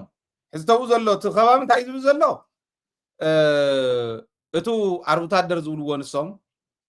ውሕድ ስለ ዝኾነ 50 ኪሎ ሜትር ዘሎ ተጠቃሚ ንምብዛሕ ናብ 300 ኪሎ ሜትር እንተተናውዕልና ቶም ዝኣትው ሸቐጣ ሸቐጥን እቲ ናይ ንግዲ ሊሚት ናይ ገንዘብ ሊሚት እውን ኣለዎ እዚ እውን ልዕል እንተዝብል ስለዚ ናይ ኬንያ መንግስቲ ተጠንኪሩ ይሰርሕ ኣሎ ናይ ኢትዮጵያ መንግስቲ ግን ኣይሰርሐን ንሕና ናይቲ ከባቢ ምምሕዳር ንሰርሕ ኣለና ኢሎም ናይ ሞያሌ ከባቢ ኦሮሞ ይዛረቡ ኣሎ እዚ ኬንያን ኢትዮጵያን ኣብ ቦርደር ዘለዉ መሪሕነት ምስ ቦርደር ዘለዉ መሪሕነት ቦታ ሓደ ወገን ሰላም ናይ ሰላምን ናይ ንግድን ክፈራረሙ ይኽእሉ እዮም ጋምቤላ እውን ከምኡ ቤንሻንጉል እውን ከምኡ ኣብ ትግራይ ክትመፅእ ከላ ንምንታይ እያ ነብሩ ኮይና ንምንታይ ነብሩ ኮይኑ ኣብ ትግራይ ክመፅእ ከሎ ትግራይን ኤርትራን ከይትራኸቡ ማለት ቋንቋና ሓደ ባህልና ሓደ ታሪክና ሓደ ሙናይ ኩልና ድልየት ናይቲ ህዝቢ ድልየት እንተኮይኑ ኣይ ህዝቢ ስለ ዝደለየ እሞ ድሓን ፎርማል ንግበሮ ክራኸብ ግን ኣለዎ ይበሃል እምበር ወንዘር ኢልኩም ከይትራኸቡ ከምኡ ዶ ይበሃል ሰላም ንምግባር ማንም ዝኽልክለና የለን ምባሉ ዶክተር እብርሃም ብቀዳማይ ፅቡቅ ግርም እዩ ከምኡ እውን ይክበሃል ዘለዎ ግን እስካዕ ሕዚ ዕላዊት ኣይኮነት ወዲ ወረደ እውን ኣይኣተዋን ሸተኽበተኽ ይሰርሕ ዘሎ ንሱ ናይ ባዕሉ ዕላማ ከልዎ ኢለ ዝኣምን እዚ ናይ ግለ እምነት እዩ ብስሩ ናይ ኢትዮጵያ መንግስቲ ኤርትራ ንክወርር ዘለዎ ድጋፍ ልዕሉ ኢሉ እየ ዝሓስብ ቃለ ምሕተት ዝገበርናዮ እውን ረኣይዎ ዕንቶ ኢልና ዘሕለፍናዮ ማለት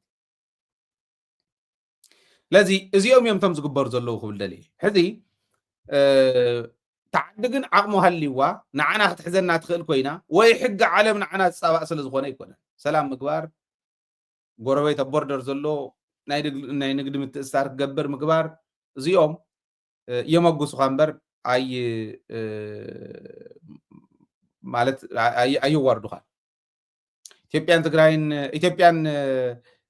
ኤርትራን ተሓዋዊሱ ተባሂሉ ሽልማት ፒስ ፕራይዝ ዝወሰደ ሰብኣይ ሰላም ክፍጠር ይክበሃል ከሎ ዘጉርዓሉ ምክንያት እንተሃልዩ እዚ ኣጋንንቱ ሒዙ ኣብ ሰፈሪኡ ከኣቱ ዘለዎ ስለ ትግራይ ክዛረበ ይኽእልን ክውስነ ይኽእልን ማለት ስለዚ እዚ ዝኸይድ ዘሎ እዚ ዝረኣየ ዝተመልከተ መሪሕነት ትግራይ እንታይ ክገብር ኣለዎ ናልባሽ ትኹን ብሎ ዝፀናሕና እዩ ማለት ውፅእ ክንብል ከለና ናይ እስራኤልን ናይ ኢራንን ጉዳይ ንረክብ እስራኤልን ኢራንን ኣነ ብናተይ ግምት ክልቲአን ጥራሕ ኣይኮናን ዝገጥማ ዘለዋ ሃገራት እየን ብክልቲኡ ወገን ዝገጥማ ዘለዋ ኢለ እየ ዝኣምን ኣብ ኩለን ጥፍኣት እኒሄ ህዝቢ ዋጋ ዝኸፍል ዘሎ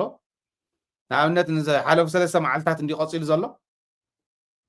ኣብ ዝሓለፉ 3 መዓልትታት ብክልቲኡ ሂወት እዩ ዝኽፈል ዘሎ ንኣብነት እስራኤል 250 ዕላማታት ወቂዐ እየ ትብል መከላከያ ሚኒስትር ናይ እስራኤል ዝበሎ እዩ ኣብዚኡ 128 ኢራናውያን ቀቲለ 900 ዝኣኽሉ ቆሲሎም እዮም ትብል እዚኡ ናይ ኢራን መንግስቲ እውን ኣውፅዎ ናይ ኢራን ሚድያታት እውን የውፅኦ ኣለዋ 128 ሰባት ቀቲሎም ኣብ ናይ 3 መዓልቲ ናይ ሚሳኤል ውግእ እዩ ናይ ሚሳኤል ምልልስ እዩ ዝግበር ዘሎ 900 ቆሲሎም 128 ሞይቶም ተረካቢ ዓድዩ ሕዚ ዜጋ ዝኸፍሎ ዘለዎ ሃገር እዩ ኣብ እስራኤል እውን ኢራን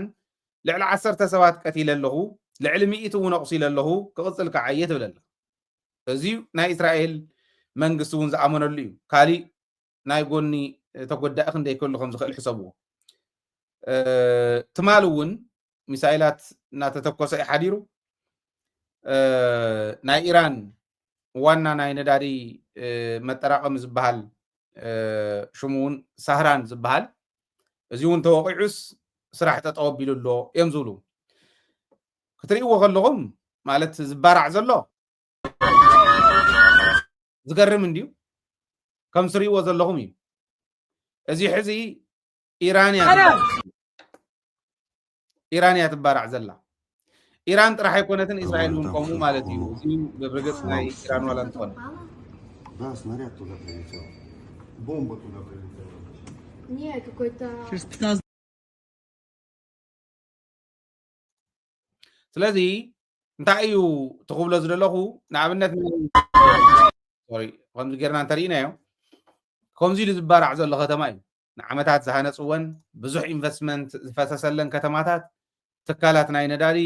ይባርዑ ኣለዉ ሰብ እውን ይመውት ኣሎ ካብ ኩሉ ንላዕሊ ህንፃ ሰብ ዝሰርሖ እንተይኮነ ሰብ ባዕሉ ይመውት ኣሎ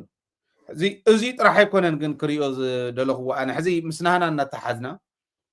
ኩናት ክህሎ ዝኾነ ይኹን ኩርና ዓለም ፅቡቅ ኣይኮነን ግን ዓለም ዘላቶ ምፍላጥ እውን ኣድላይ ስለ ዝኾነ ከምዚ ጌርና እንተሕለፍናዮ ኢትዮጵያ ምስ እስራኤል ዘለዋ ረኽቢ እናጠንከረት ክትከይድ ምድላያ ምስቲ ሕዚ ዝኸድ ዘሎ ናይ ኢራን ኣብ መንጎ እስራኤልን ኢራን ዝኸይድ ዘሎ ከዓ ኢራን ደጋፊታ ምንባር ኣብቲ ናይ ኩናት ትግራይ ብድሮንን ብካሊእን እዚኣቶም ኩሎም ኣተኣሳሲርና ክንርኢ ከለና እንታይ እዩ ክሰት ዝኽእል ኣባና ኸ እንታይ እዩ ክሰት ዝኽእል ኣብቲ ቀጠና ኸ ዝብል ክንሪኦ ንኽእል ኢና ከምቲ ዝበልክዎ ክልቲአን ጥራሕ ኣይኮናን ዝገጥማ ዘለዋ ብኢራን ወገን ዓመፅቲ ተባሂሎም ወይ ናይ ናፅነት ተቃለሰ ዝብልዎም ብህዝቦም ከምኡ ኢሎም ዝፅውዑ ኣብ ሓማስ ዝበሃል ናይ ፍልስጤም ከምኡውን ሂዝቦላህ ብታሕታይ ብየመን ከዓ ናይ ሁቲ እዚኣቶም ቅድም ኢሎም እውን ሚሳይላት ይትኩሱ ከም ዝነበሩ ናብ እስራኤል ይፍለጥ እዩ እስራኤል ኣክሽፈየ እየ ፍሽለየ እየ ትብል ስለ ዝነበረት እምበር ኣብ ልዕሊ ሓማስ ኣብ ልዕሊ ፍልስጤም ትፍፅም እየ ዘለኹ ጠጠው ኣብል ኢሎም ሂዝቦላህ እውን ናይ ሁቲ ናይ የመን እውን ኣብ ልዕሊ እስራኤል ይትኩሱ ነይሮም እዚኦም ኣለው ብናይ ናፅነት ተቃለሲ ንብሎም ሕዚ ኢራን ንሁቲ ትድግፍ እያ ተባሂላ ስለ ትሕሰብ እስራኤል እቲ ከባቢ ምቁፅፃራ ወደባት ኩለን ምዕፃወን ናይ ኣየር ናይ ካሊእ እውን ኣብ ቁፅፅር ክተውዕል መምኳራ እስራኤል ንሁቲ ዝቐርብ ዝነበረ ድጋፍ ካብ ኢራን ጠጠው ክብል ድኾን ይኾን ዝብል ሁቲ እውን ንሱ ጠጠው ከይብሎ ኣብ እስራኤል ክሰርሖ ዝኽእል ነገር ዓረብ ሃገራት ዓረብ ሊግ እውን ኣብ ልዕሊ እስራኤል ዘለዎ ፅልኢት ይፍለጥ እዩ እዚኣቶም እንታይ እዮም ገብሩ ዝኽእሉ ካብኡ ብኢራን ወገን ንበዓል ራሻ እቶም ካልኦት ኮሙኒስት ሓይልታት ኣብ ጎኒ ራሻ ዘለዉ ጎኒ ኢራን ዘለዉ እንታይ እዮም ክፍፅሙ ዝኽእሉ ኣብ ልዕሊ እስራኤል እሞ ምዕራባውያን እውን ኣሜሪካ ሓዊሱ ንእስራኤል ዝድግፋ እየን ፈረንሳይ እስራኤል ዩናይትድ ኪንግደም ክንዕወሶ ኢና እንተኢለን ናይ ጦር ቤዘን እየ ክወቅዕ ኢላ ነይራ ኢራን ናይ ጦር ቤዘን ካብ ጅቡቲ ጀሚሩ ኣብ መላእ ወሰናወሰን ናይ ኣፍሪካ ሃገራት ዘሎ ናይ ጦር ቤዝ ክትወቅዕ ኣብ እስራኤል እውን ከምኡ ኣብ ካልኦት እውን ከምኡ እዚ ክወቅዕ እየ ኢላ ኣሜሪካ ክትዕወሶ ድያ ፈረንሳይ ዩናይትድ ኪንግደም እዚኣተን ክሕወሶ ይኽእላ ዶ ካልኦት ናይ ኣውሮፓ ሃገራት ክሕወሶ ይኽእላ ዶ ምዕራባውያን ዝበሃላ ኩለን እዚ ኣብዚ ዝተዋፅኦ እንታይ ይኸውን ዝኸይድ ዘሎ እዚ እንድሕር ገይሮም ኢትዮጵያ ናበያ ክተብል ዝብል እውን ምርኣይ የድላይ ምስ እስራኤል ዘለዋ ረኽቢ ከተጥንክር ድያ ከምኡስ እዩ ትድልየታ ግን ኢራን ከዓ ናይ ድሮንን ናይ ካልእን ሓገዝ ትገብረላ ስለ ዝነበረት እንታይ ክስተት ዝኽእል ዝብል ብደንቢ ምርኣይ ወሳኒ እዩ ኣብ ናህና ህልውና እውን ናይ ባዕሉ ኣስተዋፅኦ ክህልዎ ስለ ዝኽእል እንታይ እያ ክተምፅእ ትኽእል ካብ እስራኤል እንታይ እያ ክተምፅእ ትኽእል ካብ ኢራን እንታይ ጌራ ናይ ሰብ ሓይሊ ኣለኒ ኢላ ሰብ ክትሰድድ ትኽእል ምናልባሽ ቶም ሕዚ ትግራይ ከዲዕና ከይድና ኢና ዝብሉ ዘለዉ እስራኤላውያን እውን በዓል በየነ ናይ ባዕሎም ኣስተዋፅኦ ክህልዎም ይኸውን ኢትዮጵያን እስራኤልን ተራሒቐን ምንባረን ምክንያቱ ካብ ኢራን ተምፆ ዝነበረት ድሮን ምስ ኢራን ዝነበራ ረኽቢ እስራኤል ክትፈትወላን ዝብል እምነት ኣለኒ ኣብ ትግራይ ክህልዎ ዝኽእል ተፅዕኖ እንታይ እዩ ናይ ኢትዮጵያ ሮል እንታይ ክኸውን ይኽእል ኣብቲ ቀጠና ብስሩ እውን ናይ ባሕሪ ወደብ ክህልዎም ይደልዮም ኢትዮጵያ ክህልዋ ትደልያ እስራኤል እውን ኢትዮጵያ ንሁቲ እንድሕር ክትሕዘለይ ወይ ነተው ዘሎ ቀጠና ሰላም ክትገብረለይ ከምዚ ዝበሉ ብምሓዝ ከምዚ ዝበሉ ብምምካት ምሳይ ክትሰርሕ ትኽእል እያ ኢትዮጵያ ኢላ ሓሲባታ እንተኮይና ክትመልሳ ትኽእል እያ ንሱ ክገብር እየ ኢላ ምስ እስራኤል እውን ኮላቦሬት ክትገብር ትኽእል እያ ግን የዋፃ ዶ እንታይ ኢኻ ክግበር ዝኽእል ከምኡ ኢላ እንድሕር ከይዳ ናላሽ ኤርትራውያን ናይ ባዕሎም ናይ ዲፕሎማሲ ከይዶም ክህልዎም እንድዩ እዚኣቶም ዝዓይነቶም እውን ክመፁ ይኽእሉ እዮም ሕዚ ዝኸይድ ዘሎ ሲሉ ቀሊል ኣይኮነን ዓለማት እየን ሃገራት እየን ዝገጥማ ዘለዋ በይነን ክልቲአን ኢራንን እስራኤልን ኣይኮናን ቀለልቲ ኣይኮናን በይነን እውን ግን ሃገራት እየን በብድሕሪአን ኮይነን ዝገጥማ ዘለዋ እሞ እዚ ምርኣይ ኣድላይ እዩ ናብ ኣፍሪካ እንተመፂና እውን ንኣብነት ናይ ምዕራብ ኣፍሪካ ሃገራት ረኣይዎ ብጣዕሚ ሓያል ፖለቲካል ተርሞይል እኒሄ ኣብ ምዕራብ ኣፍሪካ ብፍላይ ኣብ ቡርኪና ፋሶ ማሊ ኒጀር እዚኣተን ምስ ፈረንሳይ ዘለዎን ዝነበረን ረኽቢ ፀራሪገን ደርቤን ኢንቨስትመንት እውን ወዲ ሃገር ካሊእ እውን ወዲ ሃገር ናብ ዝብሉ እዮም ዝኸዱ ዘለዉ ከም ትሪእዎ ዘለኹም ራሻ ናይ ኒውክሌር ስራሕቲ ወይ ናይ ኒውክሌር ምህርቲ ንምምራት ኮላቦሬት ክገብር ይኽእል እየ ኢላ ምስ ቡርኪና ፋሶን ምስ ማሊንያ ኣግሪመንት ፈሪማ ዘላ ኦረዲ ዘድሊ ድጋፍ ኩሉ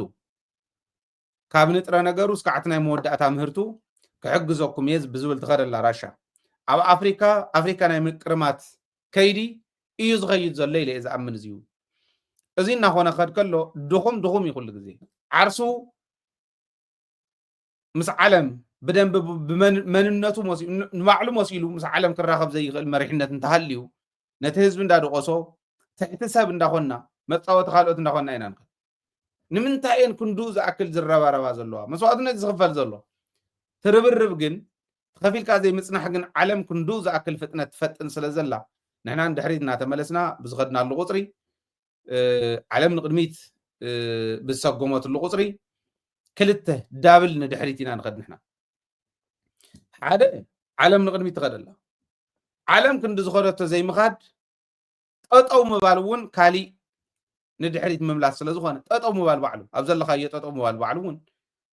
ንድሕሪት ምምላስ እዩ እቲ ምምላስ ከም ዘሎ ኮይኑ እቲ ናይ ዓለም ምምላጥ ኣሎ እቲ ባዕልኻ ጠጠው ምባል ዓርስኻ ንቅድሚት ዘይምኻድ ኣሎ ንድሕሪት ከዓ እዮም ዝመልሱና ዘለው ድሌት ፀላእቲ ንሱ እዩ ንሕና ዳብል ንድሕሪት እንዳኸድና ዓለም ዳብል ንቅድሚት እንዳኸደት ኣበይና ክነርክብ ኣበየናይ ግዜ ብጣዕሚ ተኣምር ይክኸውን እዚ ምሕሳብ የድሊ ምስ ዓለም ምጉያይ የድሊ ሕና ኒውክሌር ፕላንት ትኸሉን ኣይትትከሉን ኣይኮነን መንነትና ነምልስ መሬትና ነምልስ ተመዛበልትና ንመልስ ጥዑይ ዝኾነ ማሕበረሰብ ይሃልወና ፈጣሪ ዝኾነ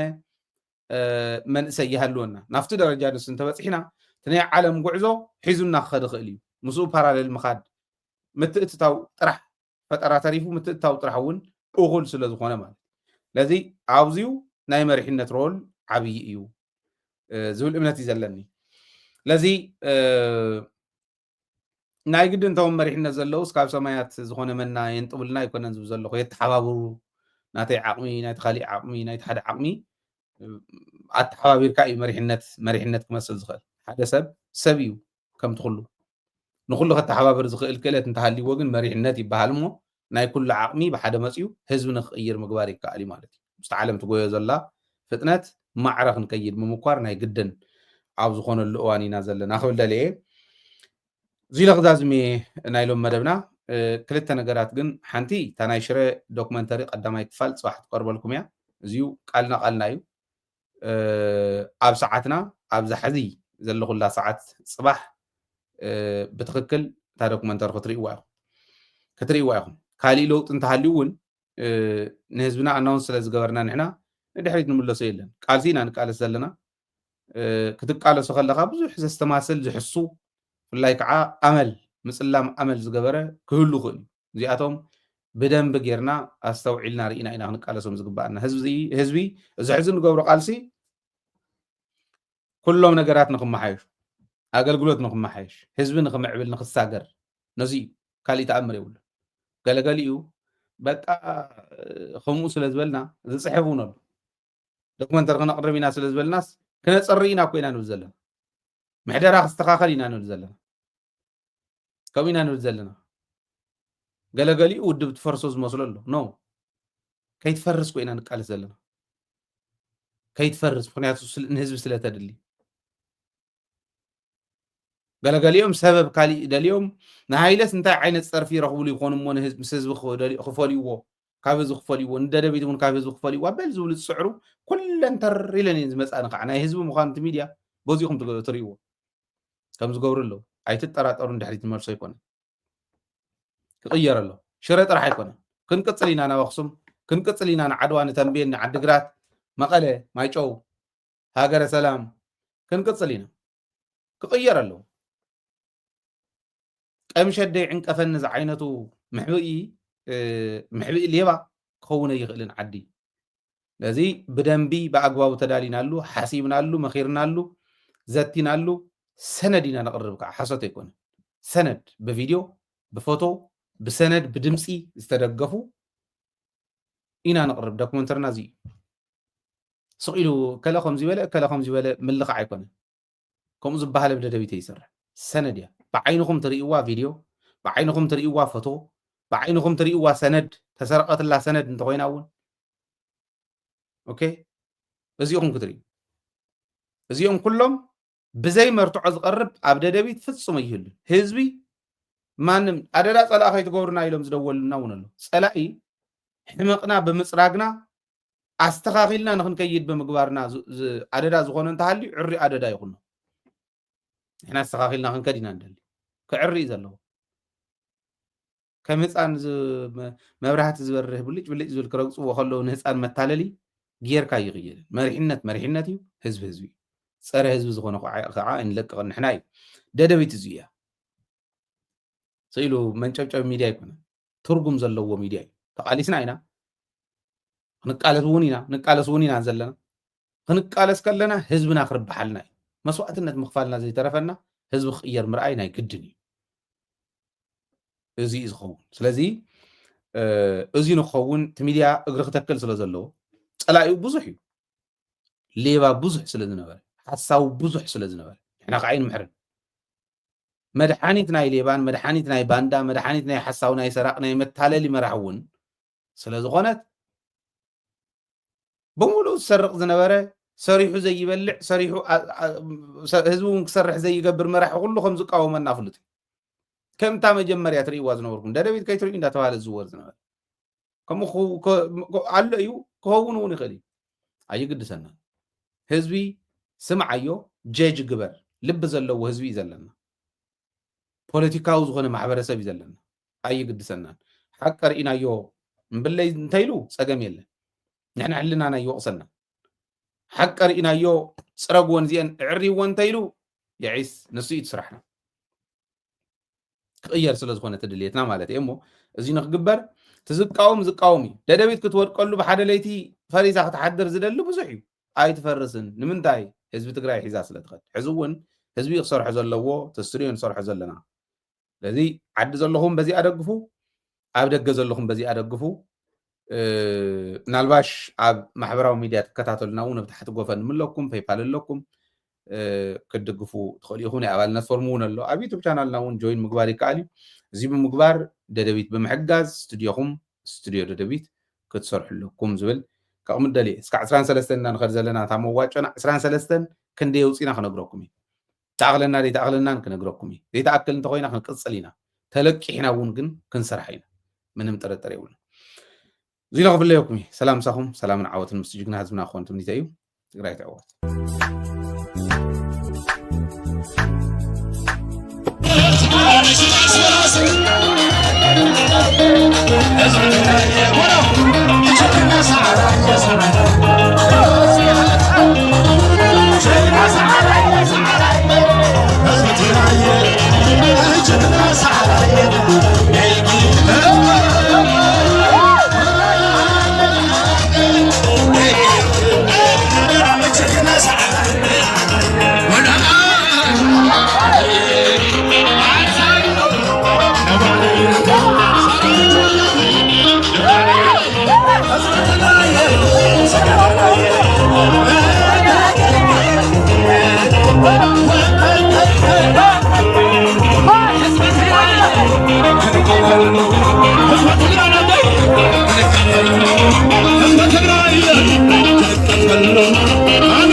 هزم تقرأ سعراي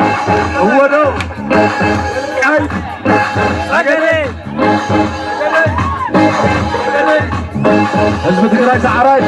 يغني اللي يخلصيني نخيد خيندكم على مالا نخيد هو دو